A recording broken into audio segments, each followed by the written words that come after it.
तर आणखीन एक महत्त्वाची आणि मोठी बातमी, रुपाली चाकणकर यांची आर्थिक फसवणूक झाली आहे। शरद पवार गटाच्या महिला शहर अध्यक्षांकडून त्यांची फसवणूक करण्यात आली आहे। स्वाती पोकळेंकडून चाकणकरांची आर्थिक फसवणूक झाली आहे।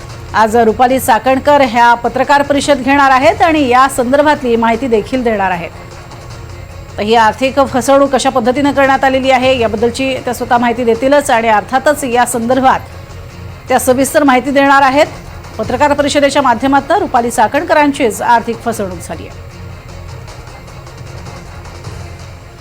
ठाकरे बंधूंच्या युतीवरती मनसेमध्ये दोन मतप्रवाह आता पाहायला मिळत आहेत। प्रकाश महाजन यांचा मोठा गौप्यस्फोट समोर आलेला आहे। उद्धव ठाकरेंकडून वारंवार युतीचा उल्लेख होतोय। राज ठाकरेंकडून मात्र युतीवरती वेट अँड वॉचची भूमिका पाहायला मिळते आणि यावरतीच प्रकाश महाजन यांनी मोठा गौप्यस्फोट केलेला आहे आणि मनसेमध्येच दोन मतप्रवाह असल्याचं त्यांनी सांगितलेलं आहे।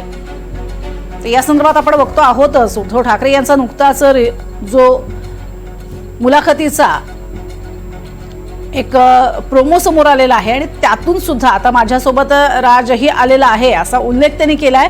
मात्र राज ठाकरे यांच्याकडून किंवा मनसेकडून सुद्धा या युती संदर्भात कोणत्याही स्वरूपाची वाच्यता केली जात नाहीये।